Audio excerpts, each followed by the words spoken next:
Hi everyone, Rachel here, and welcome back to another episode of the Ditch the Diet podcast.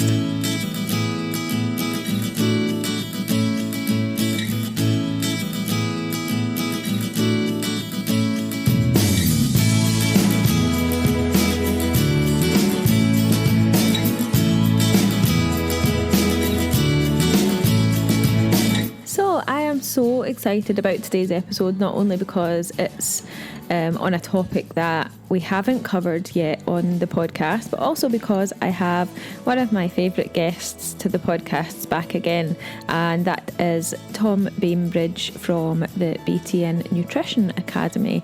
So Tom and I are going to talk you through the subject of exercise in today's podcast. So how much exercise should you be doing? What types of exercise should you be doing? What type of exercise is best for fat burning?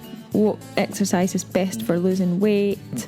And lots of other things related to physical activity, and just understanding what is best for you. And so I would like to welcome Tom back to the podcast. Hi Tom, welcome back to the podcast. Third episode. Rachel, thanks for having me back on. Pleasure, as always. Love having you on, love getting your take on all things geeky. What says that? I don't think my massive's too geeky. Like I like to think that I'll hire studying every now and then, but yeah. But no, I'm looking forward to it. It's going to be good. I always enjoy doing these shows. So what have you been up to? How's your studying going? My studying's fine. So I submitted my most recent university report, I want to say end of June. And I got a distinction in that, which is always nice. So I'm waiting until October to start again. And so I've just been spending my time doing woodwork and stuff. So as you can see, if I pan the camera on there, I've made a new rack for some of my bows. Oh. I made the thing sat behind me. Oh, that's amazing. I made this knife. Oh, wow. Oh, wow. So I've been learning how to make things out of wood. Oh, that's so cool. Just to diversify things a little bit more. What have you been doing? What have you been up to? I haven't spoken to you in a while. No, I have, honestly, it's such a boring answer, but I really have just been working solid. It's really boring. I'm trying to get back into regular training because I moved house 4 months ago. I can't believe it's 4 months ago now. I feel like the time has just gone so fast this year. And I didn't really do much training and stuff for like the first couple of months when I moved. So I've just been getting back into that, and like I feel like I'm just spending most of my time working, writing new courses for the academy, and also studying because I am going to be delivering the diabetes prevention programme for the NHS as well in South Yorkshire. Just decided that I wanted to do that as a little sideline. It's not a sideline, it's a full-time job. Yeah, I was getting really, I was feeling really isolated with working online. I'm sure you'll know what I mean by that.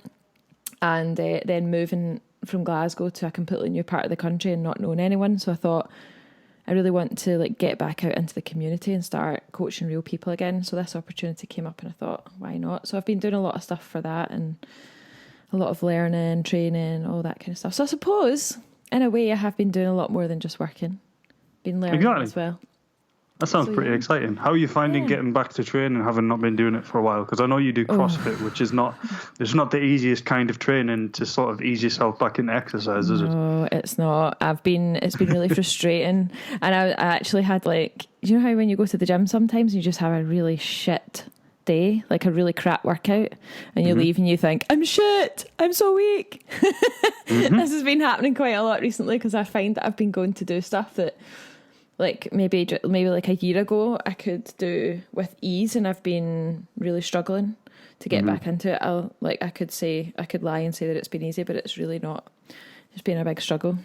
But I am enjoying it. I've built it back up to 3 days a week now. I used to train 5 or 6 days a week. But I'm back up to 3 now, and I'm finding that's a good mix for me. So yeah, it's funny because And I suppose this is probably a useful thing for the listeners, so it's not just chatter. But so I've always trained 5-6 days a week. I used to powerlift, and so I got some reasonable numbers for my body weight.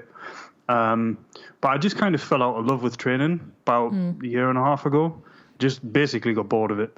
And since then, I've picked up archery, I've picked up other hobbies, and so my training got on the back burner. I no longer needed to maintain the body weight that I was maintaining, because I used to walk around about 100 kilos, which is not massive, but I'm like 5'10". So I wasn't like small, but I wasn't massive either.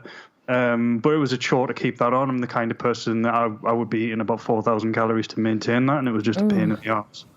And so I've lost quite a bit of weight. It's like I'm actually almost lean.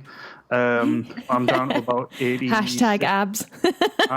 Hashtag single ab in the morning when a little bit dehydrated in good lighting, yeah. But yeah, so I'm like 86, 87 kilos now, and I'm only training 3 days a week. And so, but one thing that I found was that doing that and switching over to training in a different way and training with, having different priorities is, my training was really frustrating, because I was squatting and deadlifting sort of 20 to 30% less than I was before. And I know now that I will never, ever be able to deadlift what I could deadlift when I was around 2 stone heavier, training more often, paying more attention to my training. And so all I've done is I've just changed the exercises that I'm doing. So it's like, it's only like 130 kilos on the bar. That's not much of a squat. No, but it's a front squat, so it's fine. And I can just tell myself these lies, and it's like, I'm not pressing as much overhead anymore. But it's a strict press instead of a push press, so it's fine. And I think that's just one sort of way that you can get around it. Like, I know a lot of people who've been strong and maybe got injured, and maybe they used to train, but now they've got kids, and so they can only train 2-3 days a week, and they used to train way more, and they used to be way stronger. Like, just change your exercises, and just, because there may be a point where you are like, it's really frustrating, and it was getting me down having to go into the gym and lift a comparatively significantly lightweight, and just sacking those exercises off and just doing other things that train those body parts, but I can use a lighter weight and I can justify it to myself. It's actually kept me motivated, and I'm setting new goals. So it's like, I want to get 140 kilo front squat for a set of 5.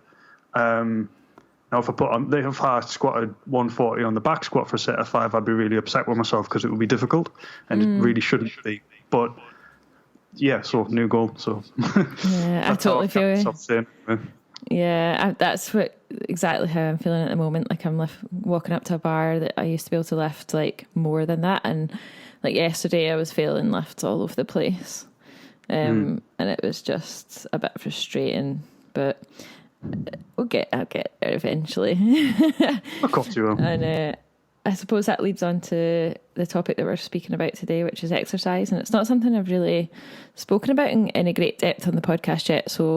And it really sort of works in well with what we're talking about in the academy this month with our members, and our focus for August is exercise. So learning about exercise, what exactly it is, how much we should be doing, why we should be doing it at all, problems that we might face when trying to exercise regularly, and all that kind of thing. So shall we have a discussion about what exercise is, first of all? Because a lot of people that join the academy and perhaps are listening to the podcast, and me sort of 10 years ago, I'm just thinking about myself like a decade ago, maybe just a bit longer than that now.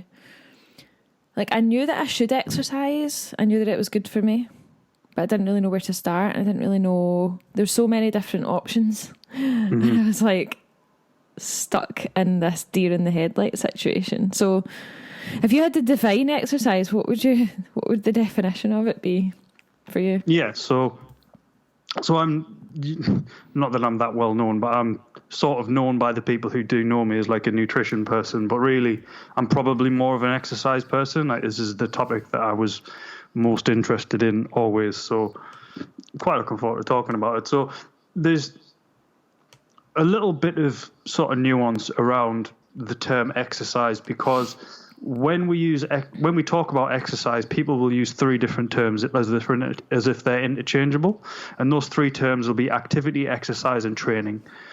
But those are not interchangeable. Those are three completely different entities, and the difference between them is the intention that you have behind them. So activity is just movement over and above sitting down.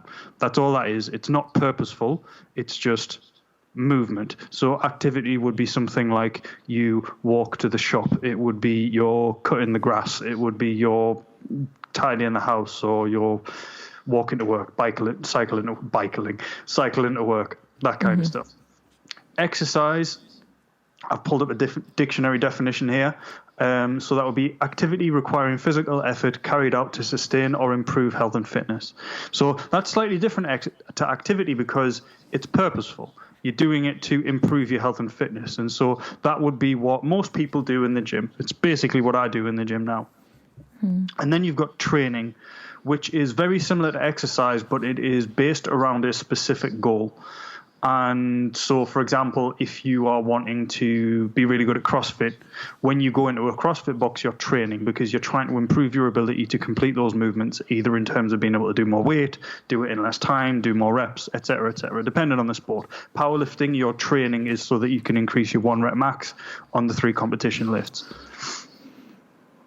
And I think that's a useful thing to get out of the way at the start, because the difference between exercise and training in a practical sense is that training needs to be highly specific. So if you're wanting to get better at squat, bench, deadlift, you need to squat, bench, deadlift all the time. If you're wanting to train to build really big muscles, which is a specific training goal, you need to train in a certain way. You need to train compound movements covering the entire body and take your sets within a sort of 2 reps towards failure.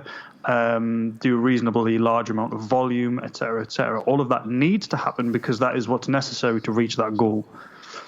If you don't have a specific goal and you just want to be healthier and just want to improve your health and general fitness, then the stuff that you do in the gym or on the road or in the pool or whatever doesn't need to be so specific, because it just needs to basically be challenging. It needs to increase your heart rate and it needs to challenge your muscles in ways that it's not been challenged before.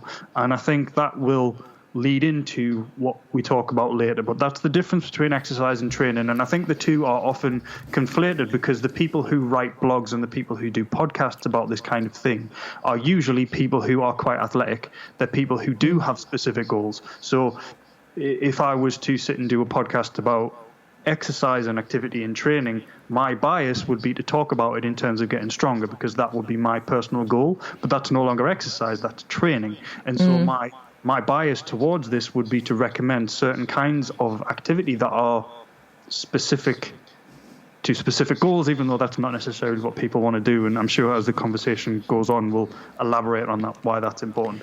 Yeah, definitely. I think that's a great definition. And I know the vast majority of our listeners are sort of general population that are looking to just improve their health. I say just improve their health. I don't mean that derogatory. But let's assume that the people that are listening are perhaps looking to start exercising or just improve the type of exercise that they're doing to get healthier, stronger, fitter, and also to lose weight, because that's the vast majority of the audience. So we've covered a few different types of exercise already. You've covered a few different types of exercise there. So we've got things like strength training. What other different types of exercises are there that people might want to consider for their general health, for example, or just to generally get fitter and healthier? Yes, so the best way to approach this one is from the WHO recommendations. So the WHO, the World Health Organization, is, funny enough, an organization to do with global health. And they set out various different guidelines. Countries can veer away from these guidelines, but it's like a central body that recommends basic things based on massive amounts of data and research. Now, I have disagreements with the WHO on certain topics because again, I'm going to mention bias, but the WHO's bias is to be overcautious. And so WHO recommendations surrounding certain foods are hasty to say the least. But in terms of exercise, they're a decent place to look. So the WHO recommends 30 minutes of moderate intensity exercise 5 days per week. So 150 minutes of moderate intensity exercise 5 days per week, and 2 resistance training sessions that both train the whole body. And that's the minimum amount that is recommended for maintaining perfect health. Moderate intensity exercise is stuff that will raise your heart rate, but it's that you can do continuously for 30 minutes. So you're thinking 30-minute bike ride that you find challenging, 30-minute jog that you find challenging, 30-minute swimming that you find challenging, that kind of stuff.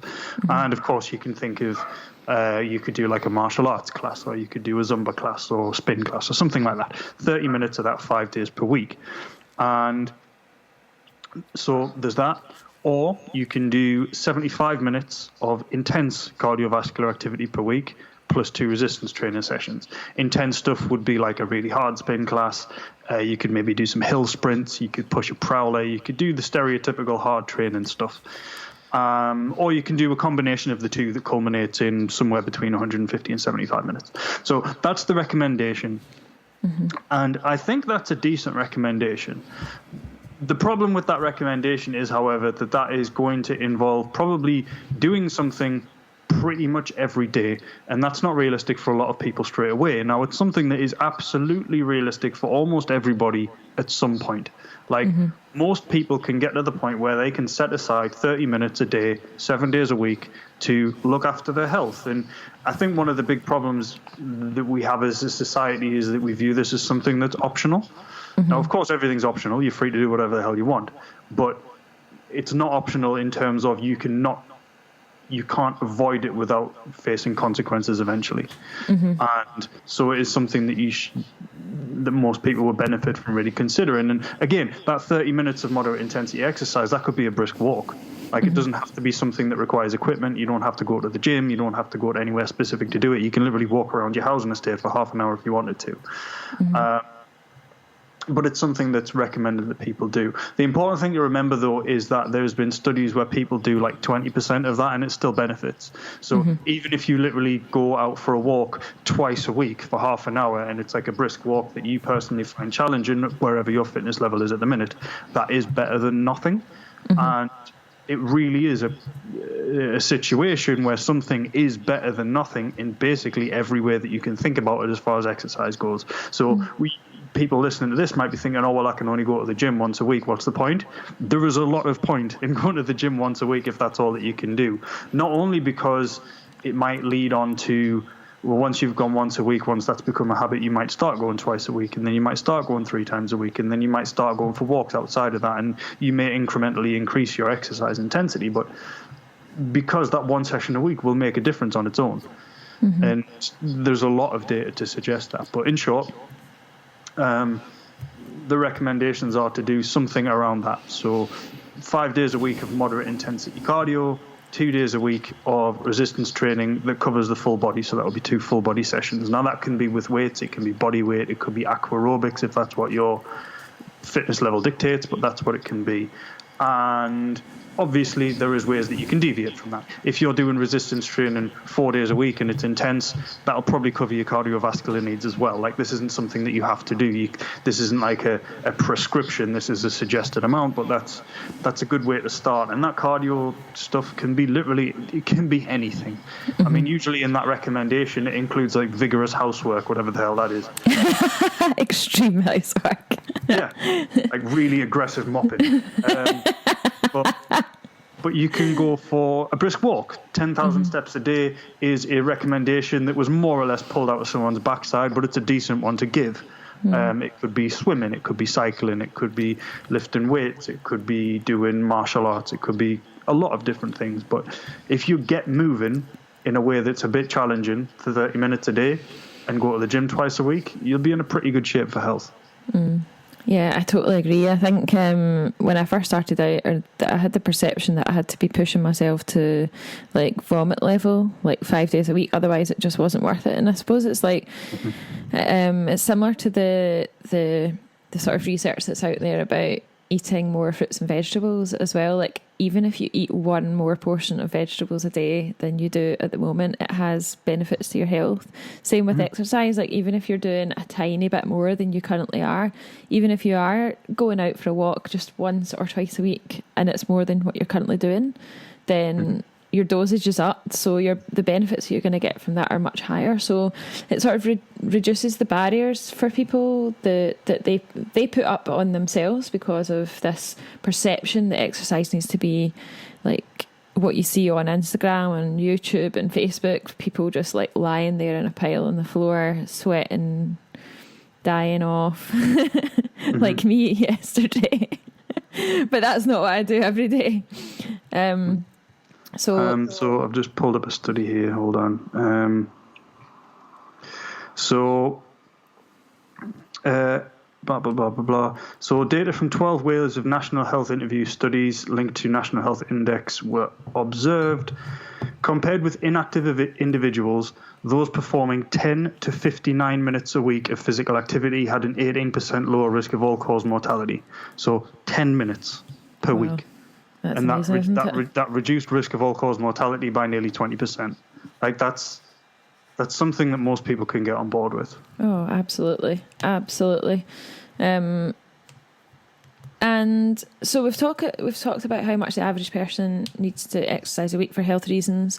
Like the recommendation for if a person is trying to lose weight or perhaps put a lifestyle disease like type 2 diabetes, for example, into remission is actually double that. So the moderate intensity exercise prescription is 300 minutes. That's 60 minutes a day, 5 days a week, which is just such a big jump. And it's, something that I have to consider with various different clients. And it kind of scares people off to begin with. So it's nice to hear someone saying, like, start where you are. Just get that foot over the starting line. The starting line is much more important than the finish line. Yeah, and I mean, we can take that, but as you're talking, I shall continue to talk. So we can say that the recommendation is 300 minutes per week to put diabetes into remission, for example. But we can look at the data on HIIT style training, so high intensity interval training, and a group of insulin resistant people, some with type 2 diabetes, some with pre-diabetes, put that into remission within 2 weeks, doing high intensity interval training, which amounted to 6 training sessions across the 2 weeks. Each one of those lasted 4 minutes. Wow. So 30-second sprint, 10-second rest. 20-second sprint, 10-second rest. That's repeated amazing. for 8 rounds, which is known as the Tabata protocol. Can put pre-diabetes into remission in 2 weeks, doing that 3 times a week. Now, the problem you've got with that is that people will take that and think that Tabata training is interval training, and it's not. Like, Tabata training is vomit-inducing. Like, you do 4 minutes, but afterwards you want to puke. Like, it's hard.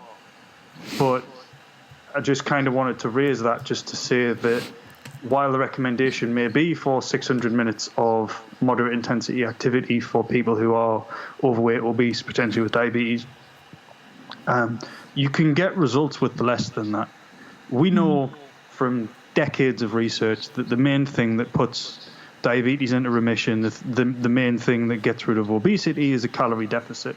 Yep. And so, as I'm sure we're going to come up to in a bit, you don't have to exercise as much as you think you do to lose weight. And doing more can be detrimental. Like, there is definitely a point of diminishing returns. And that point of diminishing returns is lower than you'd think. Right, let's talk about that then, because we know that exercise, especially things like resistance training, can help people to lose weight and achieve body composition goals. But one of the biggest things that I see all the time on social media and from members that have perhaps been at slimming clubs in the past is that their club leader, or whatever you want to call them, someone said to me once, my Slimming Club leader told me not to go to the gym because it will make me put weight on. Mm-hmm. And I guess it's probably the way that she's put that across is probably not very healthful. But at what point would you say that it can be that more exercise can actually have the opposite effect on someone? What causes that? And what might be the issue there? By the way, we don't want to discourage you from exercising. So what I'm going to do is I've just noted down that question because I will answer that, but I wanted to address the Slimming Club thing first. Slimming World, let's be honest. Yeah. So here's a dirty little secret for the listeners. So the way to think about weight loss and weight gain is there's two things that can cause you to gain or lose weight. First of all, there's water, fluctuations up and down. Everyone pretty much understands that.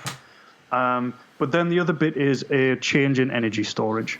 So fat is a storage vehicle. Everyone knows that. What body fat is it's a storage of energy. But muscle is too. So every pound of muscle that you have it's a storage of energy into which your body can tap if it needs to make up for the fact that you're in a calorie deficit. So let's say you require 2,000 calories a day to maintain your weight, and you consume 1,500 calories per day because you're trying to lose weight. Your body will take those 500 calories from your body's stores, and that's just how that works. Mm-hmm. But every pound of body weight isn't worth the same amount of energy, because the amount of energy that a pound of body weight is worth is dictated by what that tissue is. Mm-hmm. So body fat, most people have heard this before, a pound of body fat is worth roughly 3,500 calories. The way you get to that number is because fat is 9 calories per gram. A pound of fat is roughly like 85% fat. The rest of it's like a bit of water, a bit of connective tissue and whatnot.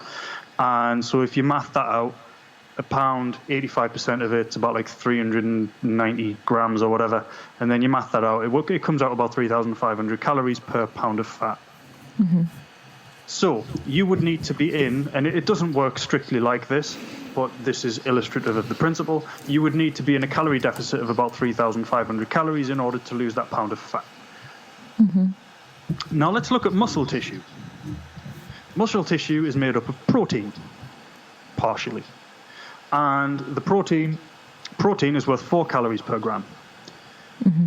But muscle tissue isn't 100% protein. It's roughly like 20% protein. The rest of it's water and a little bit of fat and some connective tissue and whatnot. So a pound of muscle works out at about 400 calories. Mm-hmm. So let's say you are in which basically means you would need to be in a 400 calorie deficit to lose a pound of muscle. Mm-hmm. Now, whenever you lose weight, it's going to come from both of those stores at the same time. Like it's never 100% one or the other. But you can shift the ratio around by consuming adequate protein and resistance training. Mm. Now, the problem that slimming clubs have is if you do adequate amounts of resistance training and you consume adequate amounts of protein, you will preserve your muscle mass, and therefore the more of the calories that your body is taking from its stores will be taking from body fat. Now, as I've just explained, that means that you're taking calories from a storage site where each calorie is worth less amount of scale weight. And so if you don't do resistance training and you don't eat enough protein, more of the calories that your body is taking from stores will come from muscle. And that means that per calorie, you're losing more weight. And so slimming clubs have a vested interest in you not doing resistance training, because if you don't do resistance training, you will lose more muscle, and therefore for a given calorie deficit, you will lose more weight. And that looks good on their referrals. That looks good when you go and talk to your friends and say, oh, I lost 4 pounds at Slimming World. The problem is you might have lost 4 pounds at Slimming World, but if you haven't been eating protein and you haven't been doing resistance training, as an arbitrary amount, 3 pounds of that might be muscle. And that's not good for your health. It's not good for your body composition. It's not good for your heart health. And it's not good for the way that you feel and the way that you look. It's not good for anything. But it's good for Slimming World's bottom line. And so that's one of the primary reasons why Slimming World historically has discouraged resistance training. It's because it will make you lose more weight, but because it will make you lose more muscle. Yeah. Now, when it comes to I've just done some resistance training and I've gained weight. There are a bunch of reasons for this. So yeah, if you do resistance training, you will lose weight slower. That's one of the reasons why using weight as your only metric of progress is not a good idea, because scale weight, as everyone knows, but no one pays attention to, isn't everything. So there you go. Now, as far as I've just done resistance training and I've gained weight, there can be a few reasons for this. If you've historically been doing cardio only, and then you move on to resistance training, then potentially it may be that you're just not losing the muscle you were losing before, and so your weight will stagnate a bit. If you've not really done resistance training before, though, as everyone will know after their first leg day, it hurts. And that's okay. Like, you shouldn't ever be limping after a training session. Like, that's excessive volume. That means that your training session hasn't been programmed properly, because it's not necessary to make progress, and in a lot of ways it can be detrimental if you're too sore to train again. But you will be a bit sore after your first few training sessions, and that's okay. But that soreness comes along with inflammation. Inflammation causes a little bit of swelling. That swelling's an increase in water. So you can gain a couple of pounds of inflammation after your first few training sessions, just because your body's storing water around those inflamed muscles.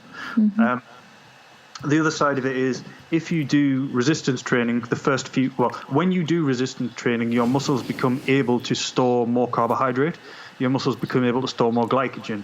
And that's a good thing, because it means that your muscles will look fuller. It means your muscles will be better fueled. They'll be stronger. Because your muscles will press up against your skin, you'll look a little bit leaner. But every gram of carbohydrate that your muscle stores is stored alongside 3 to 4 grams of water. Again, that's water within your muscles. It's not the water that makes you look bloated. Like, again, this is a good thing, but it will affect your scale weight. So if you've never done resistance training before, and then you start doing resistance training, all of a sudden your muscles can store 3-4 pounds worth of glycogen and water, and that can make the scale go up. The critical thing is, though, as I started this conversation, you can think of weight loss in terms of either shifts in energy storage or in terms of water. You should never pay attention to weight in terms of water, because it's irrelevant. The weight that you're concerned about is stored energy, being muscle and fat. And if your fat is going down, but the scales are staying the same or going up, like, that's not a bad thing. And it's another reason why I don't like slimming clubs, because they literally just ignore that. That is not part of their credo. Sure, they may pay lip service to it, and if you get a really good group leader, they might even pay close attention to it, and that's absolutely fine, but that's not the model of the slimming club itself. That's the individual group leader. And so if you're getting up and getting weighed in front of 20 people, and you've been resistance training and you're building strength and you're doing really well, but your scales show that you've only lost half a pound this week, you'll be disappointed, because you've got that peer pressure to lose weight, and that's wrong, because it's the wrong way to look at it in the first place. Yeah, absolutely. And I think you touched on something there that I find really important, and that is to track progress in more than just scale weight way, especially if you have started resistance training, because you know, body measurements and even taking like progress photographs so you can see the way that your body's changing is just so powerful, especially when you've been indoctrinated to believe that your scale weight coming down is like the be all and end all when it comes to the progress that you're making. But body composition wise, you may find that you see more progress with things like taking measurements, and especially taking photographs of your own body to see the changes that are happening. I think, like, as we sort of wrap up a little bit on the exercise word, I wanted to touch on something that you mentioned yesterday when we were having a chat about this podcast episode, and that is that does exercising more make you hungrier? Because, and this is just anecdotal evidence from myself, and I would say I'm a hungry person, like, as a very small person that finds it so difficult. Like, I find it so difficult to gain weight. I know that's going to sound like, oh, poor Rachel, first world problems, right? But and we'll go right back to the beginning of the episode where I said that I'd stopped training, or not stopped completely, but my training had gone down, and when I weighed myself, I had lost 2 kilos, and I'm guessing I'm just going to surmise that that's 2 kilos of pure muscle that's gone. Glycogen in there as well. Yeah. But when I train more, I am hungrier. There's no doubt about it. Which, you know, as someone that is fairly I would say that my weight is pretty much just a healthy weight, perhaps just a little bit less than that at the moment. I find it really difficult to gain weight, but I'm hungrier when I am exercising more. And if I was overweight and trying to lose weight, that might make me feel a bit worried. Because I don't want to be hungry all the time, because it makes me like not a nice person to be around. So does exercising more make you hungrier? And if you are trying to lose weight, surely that's something that might be detrimental to what you're trying to achieve, because if you eat more, if you want to eat more, then you get that whole feeling of, oh God, I've eaten more than I should. I will stop ranting now and let you talk. Yeah, so I'm glad you asked that, because I didn't actually answer your question of when is exercise not a good thing for weight loss. So I'll loop that question into this one. So there are a number of ways in which a given amount of exercise can be detrimental for weight loss, fat loss. And one of them is because it can make you hungrier. So there is a U-shaped relationship between exercise and hunger. So if you can imagine a graph, you've got the y-axis, the vertical one, and that is how hungry you are. And then you've got the x-axis, the one along the bottom, and that is how much exercise you do. At the lower portion of the amount of exercise you do and the extremely high portion of how much exercise you do, hunger is through the roof. When you get to a moderate amount of exercise, appetite seems to be regulated more effectively, and so appetite is a lot lower during the day. And the exact mechanisms for that are not entirely clear. It's quite obvious why you would be really hungry when you're doing loads of exercise, but why people who do no exercise seem to have a much higher appetite is not clearly known. But people who are moderately active tend to have a better regulated appetite. And so when is exercise bad for weight loss? Well, it's when you do too much and it makes you really hungry. Now, the caveat I'll give to that is in the first 2 to 3 weeks of intense exercise, you will be hungrier. And that's just something that your body needs to go through, but you will adapt to it. It's just something that you might want to be aware of. So say, for example, you're at the minute eating in a way that is causing you to lose a couple pounds a week, but you know that you really should exercise because it's got cardiovascular benefits. It's going to help you maintain healthy bone structure. It's going to help you maintain a healthy level of muscle tone, which is going to increase your ability to walk around and move freely and do day-to-day tasks as you get older. Like, exercise is really important. It may be the case that for the first 2 to 3 weeks that you do some exercise, you eat a little bit more. Maybe you add in a snack after the gym, and you don't lose much weight that week, but that's okay, because you've got like weight loss and health and stuff. Like, this is a really long-term process. Like, it doesn't matter if you don't lose weight in the next 3 weeks, if after that you can go back to eating the calorie deficit you were before, but now you're exercising, and now actually that might make your diet a bit easier. So yeah, so the first 2 to 3 weeks it is going to make you hungrier. That's just how it is. But if you continue to increase your exercise volume to a level that most of the listeners probably never would, like we're talking 5-6 days of intense, more than an hour training per day, then yeah, your appetite's going to go through the roof, because of course it is. You're doing more activity. It's always going to happen. But in the short term, yeah, it's going to happen regardless of intensity and stuff. Now, the other reason why exercise can become not necessarily good for weight loss is because we need to consider what it is that causes weight loss. So looping back to what I said before and what everyone's heard a million times, it's a calorie deficit that causes weight loss, yeah? Like, you need to consume fewer calories than you expend. And you can do that either by eating less, moving more, or doing a combination of the two. Now, the whole calories out thing is made up of a few different things.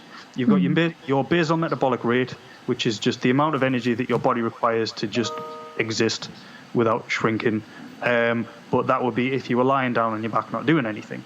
Any energy that you expend over and above that is not your basal metabolic rate, it's something else. So that's made up of the thermic effect of food, which is something we don't really need to worry about for now. It's the energy it takes to burn the food that you're eating. But the other two are exercise activity and non-exercise activity. So exercise activity is intentional exercise. We've discussed that already. Training falls under the same category. And then you've got non-exercise activity, which is walking to work, changing your position when you're on the couch, fidgeting, moving your hands when you're talking to people. It's all of the little micro movements that you do throughout the day, and like commuting and stuff that burn calories, but they're not strictly exercise. Now, what happens is, as your exercise activity expenditure increases, at a certain point, your non-exercise activity will decrease to a degree that is almost proportional to the exercise. So what we think will happen is if we're now at baseline, we need 2,000 calories a day to maintain our weight, and we start doing exercise that contributes 400 calories to our exercise expenditure, for example, we would expect that now our calorie expenditure would be 2,400 calories, but that is wrong, because the amount of calories that you are now expending is not just determined on the exercise that you're doing, and you can't really track your exercise calorie expenditure. By the way, the machines are entirely inaccurate, and most heart rate monitors aren't very good either.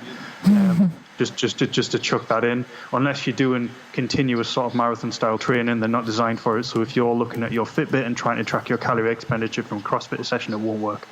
It's not what they're for. But the amount of calories that you will burn throughout the day is not just dictated by what it was before plus exercise, it's what it was before plus exercise minus what you're not doing anymore. Now, there was a really good study that looked at this, and what they found was that up to about 300 calories of exercise, which is about, funny enough, about 30 minutes of moderate intensity activity, then your calorie expenditure just went up and your non-exercise activity wasn't affected. But then there was another group who was doing 600 calories a day worth of exercise, and their total expenditure also only increased by 300 because their non-exercise activity thermogenesis after the 300 calorie mark dropped in relation to what they were doing. Now, that is obviously going to be affected by your current fitness level. The amount of exercise that you can handle and not feel lethargic and tired is affected by how fit you are, because of course it is, that's perfectly obvious. But there's also a genetic component to this. There are some people who can exercise an awful lot and then they'll go home and they'll fidget. There are some people who will exercise a whole lot and then they'll go home and they'll just want to sit and cabbage on the couch. Which one you are is something you'll only find out by finding out. Like, you can't predict that. But this is something that we really need to pay attention to, because the fact of the matter is the amount of calories you can burn through exercise, unless you're already really fit, is really small. Like, yeah, sure, fit people can burn 600, 700, 800 calories in a 1.5 hour really intense session of training. But realistically, most people who aren't extremely fit, and I would consider myself in that category, can't do that regularly. Like, yeah, I could probably go out today and burn 1,000 calories, but I'd be ruined for the next 2-3 days. Yeah. And I've been training for 10 years and a bit. Old. Yeah, I have as well. About the same. But so we can look at someone like, I don't know, a competitive marathon runner, and we can say, yeah, they're burning an absolute ton of calories through the week because they're training all the time. But realistically, most of us, maybe you do a 5K twice a week and you lift weights 3-4 times a week. 5K probably burns 300 calories. Like, it's bugger all. That's less than a Mars bar. So So exercise is a really inefficient way of increasing your calorie expenditure, because once you go over and above that, which is tiring in and of itself, you start getting into the realm of, well, you're going to be lethargic and you're going to move less throughout the day. And not only that, if you're not the fittest and you try to burn a ton of calories through exercise, what's going to happen? You're going to be fatigued. That means your muscles are fatigued. That means your joints aren't as stable as they could be. That means your running gait changes, your cycling gait changes, your form changes in the gym, and you get injured. And then what do you do? Yeah, like, exactly. All of a sudden you can't exercise at all. And so what I really encourage people to do is to completely separate the concepts of weight loss and exercise. Just separate those concepts entirely. In order to cause weight loss, you create a calorie deficit, and you do that with your diet. If you don't want to count calories, cool, but you still need to do something. So it's going to be tracking portions or changing your food choices or a combination of the two. And that is what you use diet for. You use diet to manipulate your body weight. Exercise is then used as something that is going to improve your health, fitness, and function. Or work towards a sport if you want to do that. Yeah. And so if you're sitting there and you're thinking, I want to lose weight, how much exercise do I need to do? Well, we can loop back to the WHO recommendations, because doing more than that, while it may burn more calories, maybe, that's going to depend on your current fitness level, how you respond to exercise. But also, even if you could train, even if you could meet that 300 minutes a week of moderate intensity exercise, 300 minutes, 1 hour a day, most people brisk walk at a pace of 3.5 mile an hour, maybe. That's like a fairly brisk walk. 3.5 miles, it's 350 calories. So you're doing an hour of exercise every day, 5 days a week, which is an awful lot of time out of your day, because an hour of exercise is also, it's a 20-minute commute to the gym, it's 5 minutes getting changed, it's coming out. You're all sweaty now, you need to get a shower. So an hour of exercise is 2 hours out of your day. And you're burning the calories in a Mars bar. So this is not me trying to discourage you from exercise, because again, exercise amount is associated with a reduction in all-cause mortality. If you don't do any resistance training, you're almost guaranteed to get osteoporosis and sarcopenia when you get older, which means that your muscle mass and bone density decrease. That is literally what frailty is. You're more likely to fall because you don't have the muscle tone to maintain your gait or correct it if you trip. And when you do fall, you're more likely for your hip to break because your bones are weaker. Like, on top of that, exercise is going to improve insulin sensitivity. It's going to reduce your chance of getting diabetes. It's going to improve your arterial health, so it reduces your chance of heart attacks. Like, all of these come in independent of body weight as well. Like, absolutely, yeah. I've got a lot that I can say about the idea of healthy at any size and metabolically healthy obesity, but the fact is that obese people who exercise are healthier than obese people who don't. And so, yeah, exercise is really important, but it's the wrong tool for weight loss. And so, again, separate those two things and use your diet to lose weight and exercise because you want to be healthy. And that's the way to look at them. So how much exercise is too much when you're losing weight? Well, it's the amount that prevents you being able to do what you needed to do to lose weight. And that's going to be independent based on your genetics, your current fitness level, and your attitude to it all, I suppose. Yeah, absolutely. Nailed it. On that note, I'm off to do some exercise. Excellent. In a moment. Well, I'm going to sit in cabbage because I've trained a lot this week. I'm just going to go and move because I'm in quite a lot of pain from yesterday. So we're just going to move. But I think that's been so helpful and so useful. And you really have completely nailed it there with the exercise and the non-exercise activity, which I harp on about quite a lot. Yeah. So thank you very much for that, and thank you very much for your time as always. I know it is of the essence. I hope you enjoy it. I hope you enjoy your annual leave. Yeah, not a problem, Rachel. Well and deserved. Yeah, thank you very much. I'm going to go and not be at work for 3 weeks, so I'm looking forward to that a lot. Oh, I bet you are. Sounds amazing. Well, yeah, thank you for having me on again. It's been awesome.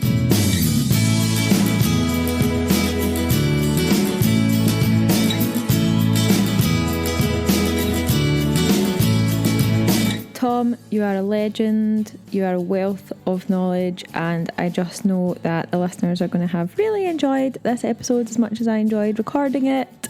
So thank you again, listeners. I hope you've enjoyed it. I'm sure you have. If you are a long-term listener and you haven't quite got round to leaving a review of the podcast yet, please do so before you finish listening today. All you need to do if you're listening on Apple Podcasts is just scroll down, hit the little 5-star button and leave me a couple of sentences of a review. It makes a huge difference to the way that the podcast is distributed, and it means that more people will be able to listen to it. So thank you for your continued support and coming back and listening to the podcast again every week. If you're a brand new listener, I hope you've enjoyed your first episode. This podcast has been developed by me to help you to understand and sort of wade your way through the amount of conflicting nutrition and exercise and physical activity and weight loss information out there on the internet, to cut through all of that bullshit and give you the facts. So I hope you have enjoyed your first episode. Don't forget that there are over 70 previous episodes, so hit the subscribe button, have a look at all the available episodes and choose the ones that you want to listen to first. Don't forget to subscribe. So like always, I'll finish by reminding you that the Ditch the Diet Academy is currently closed to new members. We are opening in about a month's time, so mid-September. Until then, we do have our 5-day introduction programme starting again on Sunday the 31st of August 2019. So if you're listening to this on the day that it comes out. Just a couple of weeks away now, and if you'd like to find out what Ditch the Diet is all about and how we can help you to quit dieting forever, improve your relationship with food and completely transform the way that you think and feel about yourself, then come along and join our 5-day introduction program. All you need to do is go to ditchthedietacademy.com/5 days, and I'll pop the link to that in the show notes as well. We'd love to see you there.